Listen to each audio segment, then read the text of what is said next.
Good morning, students. Hope you are doing well. I, Dinesh Rawat, your subject faculty, welcome you all.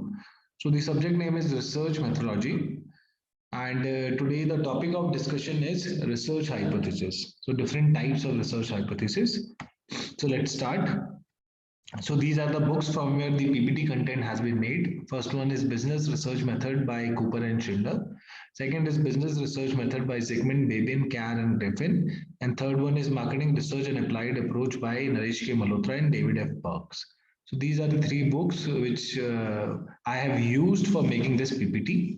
So let's start. Hypothesis. So previous lecture में हमने discuss करा था what are proposition and hypothesis. So hypothesis जो है that is hypothesis को अगर आप define कर रहे हैं so hypothesis is the proposition statement proposition क्या होती है कोई भी statement which talks about relationship between the concept जो कॉन्सेप्ट आप पढ़ रहे हैं उनके बीच में अगर कोई रिलेशनशिप है तो उस स्टेटमेंट को हम कहते हैं प्रोपोजिशंस एंड हाइपोथेसिस वो प्रोपोजिशंस होती हैं that is empirically testable empirically testable जैसे हमने लास्ट लेक्चर में डिस्कस करा था empirical test when you collect data and you test the hypothesis with the help of some statistical test so hypothesis क्या है hypothesis is a proposition that is empirically testable आप empirically test कर सकते हैं उस propositions को In other words, when one states a hypothesis, it should be written in a manner that can be supported or shown to be wrong through an empirical test. सो जो भी hypothesis जो भी propositions आप state करते हैं और जो hypothesis है that should be written in such a manner that you can support that hypothesis और shown to be wrong through an empirical test आप उसको टेस्ट कर सकते हैं जो भी प्रोपोजिशन आप स्टेट करते हैं टाइप्स प्रीवियस लेक्चर में हमने देखा था हमने कोरिलेशनल एंड कॉजल हाइपोथेसिस की बात करी थी which comes under relational hypothesis और bifurcation हम देखते हैं types of hypothesis first होती है research hypothesis second statistical third substantive तो ये तीन तरह की hypothesis हैं first research hypothesis so research hypothesis क्या होती है statement of what the researcher believes will be the outcome of an experiment or study जो रिसर्चर बिलीव करता है कि ये आउटकम आएगा एक स्टडी का या एक्सपेरिमेंट का जो वो रिसर्चर कैरी आउट कर रहा है अब generally before studies are undertaken business researcher often have some idea और थ्योरी बेस्ड ऑन एक्सपीरियंस और previous work as how the study will turn out so जब भी आप कोई रिसर्च क्वेश्चन पे काम कर रहे हैं तो उससे पहले आप कोई भी थ्योरी जो होती है उससे रिलेटेड वो पढ़ते हैं और कोई भी प्रीवियस वर्क है लिटरेचर रिव्यू आप करते हैं उसके बाद आपको जो रिसर्चर होता है वहां से आइडिया आता है और एक आइडिया ये आता है कि कैसे ये जो स्टडी हम कर रहे हैं ये जो रिसर्च हम कर रहे हैं विल टर्न आउट क्योंकि हमने प्रीवियस लिटरेचर पढ़ी है हमने प्रीवियस थ्योरीज पढ़ी है हमें पता है कि क्या रिजल्ट्स आए थे प्रीवियस लिटरेचर में so we get an idea कि हाउ द स्टडी जो हम स्टडी कर रहे हैं विल टर्न आउट क्या उसके रिजल्ट्स आएंगे सो ये हमें यहां से में एक आइडिया लगता है तो जो रिसर्चर होता है he believes what will be the outcome of the experiment through the previous work or the previous studies or the previous theories so वो जो स्टेटमेंट होती है जो बताती है कि रिसर्चर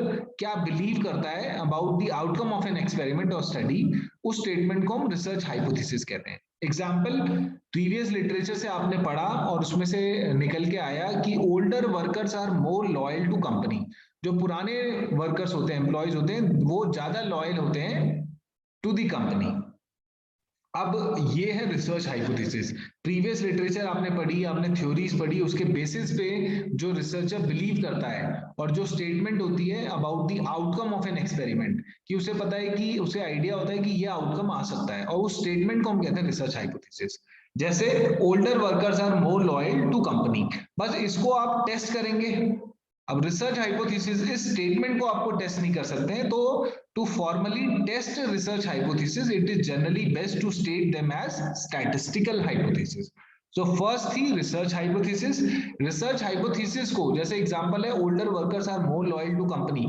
इसको टेस्ट अगर करना है तो you have to state this research hypothesis as statistical hypothesis so आपको जो सेकंड टाइप है स्टैटिस्टिकल हाइपोथेसिस स्टेट करनी होगी सो वो कैसे करेंगे suppose researcher want to prove the research hypothesis older workers are more loyal. अब इसको आपने प्रूव करना है, तो रिसर्चर क्या करेगा, अ लॉयल्टी सर्वे इंस्ट्रूमेंट, कोई इंस्ट्रूमेंट जो लॉयल्टी सर्वे इंस्ट्रूमेंट, जो इंस्ट्रूमेंट चेक करता है लॉयल्टी को, is obtained and it would be check how much older worker score.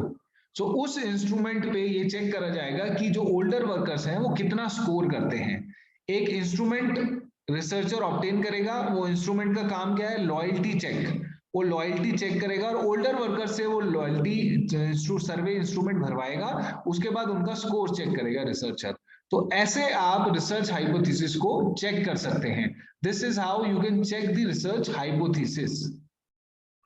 So instead of attempting to prove or disprove research hypothesis, researcher convert research hypothesis to statistical hypothesis.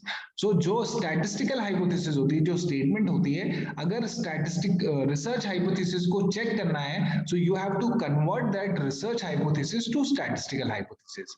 So older workers are more loyal, ये एक research hypothesis थी, इसको test करने के लिए आपने convert करा उसको स्टैटिस्टिकल हाइपोथेसिस में, और फिर test it using standard procedure. जो भी प्रोसीजर होते हैं हाइपोथेसिस टेस्टिंग के, वो यूज करते हैं। सो जब भी आपको रिसर्च हाइपोथेसिस को टेस्ट करना है, you have to convert that research hypothesis into statistical hypothesis. और टाइप्स ऑफ स्टैटिस्टिकल हाइपोथेसिस होती है नल एंड ऑल्टरनेट। तो दो तरह की स्टैटिस्टिकल होती है, वो हम डिस्कस करते हैं, नल एंड ऑल्टरनेट। सो जब भी आप रिसर्च हाइपोथेसिस को टेस्ट करना चाहते हैं, convert that research hypothesis into statistical hypothesis, और फिर आप चेक करेंगे।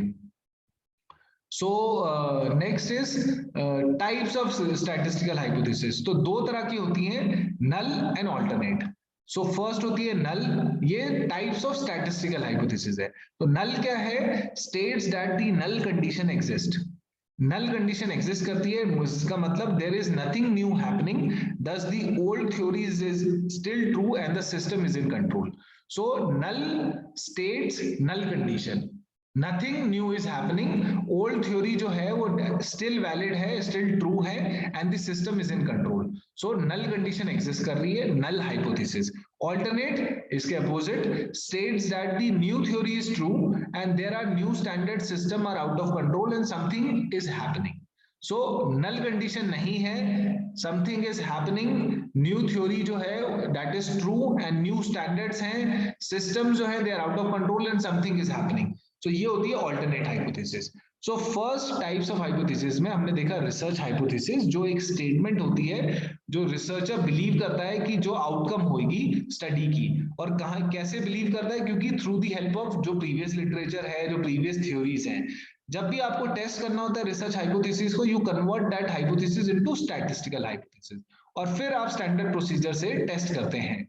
तो स्टैटिस्टिकल हाइपोथेसिस, जो रिसर्च हाइपोथेसिस को जब टेस्ट करना है, तो you convert into statistical. Statistical hypothesis दो तरह की होती है, नल एंड ऑल्टरनेट। नल का मतलब है नल कंडीशन एग्जिस्ट कर रही है, ऑल्टरनेट मतलब something new is happening, new theory जो है वो ट्रू है।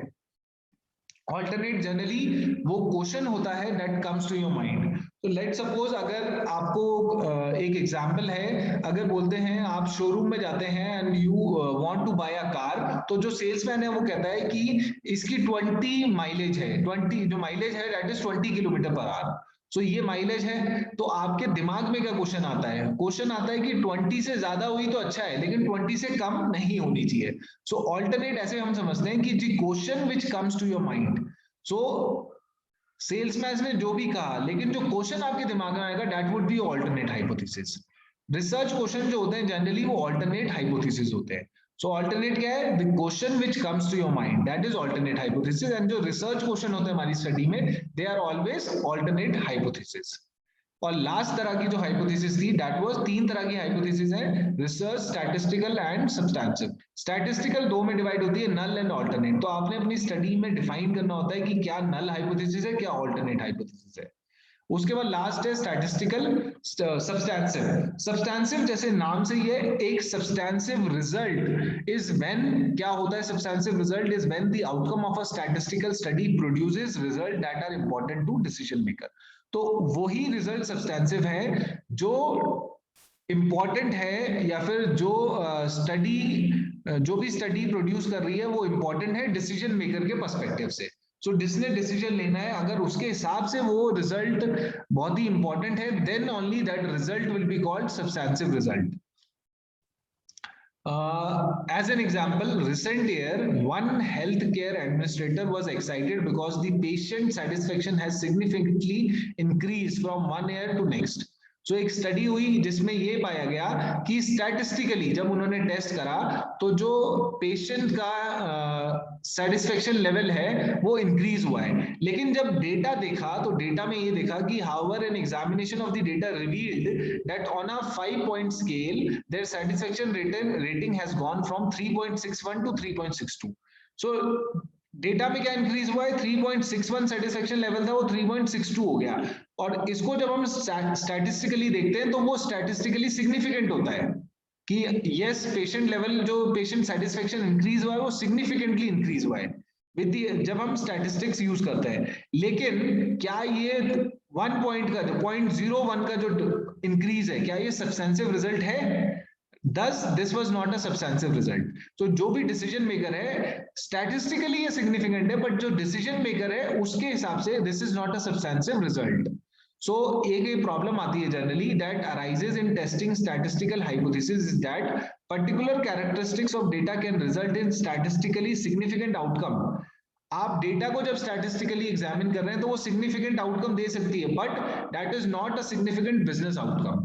तो जरूरी नहीं है वो डिसीजन मेकिंग के लिए या डिसीजन मेकर जो है उसके लिए वो सिग्निफिकेंट है.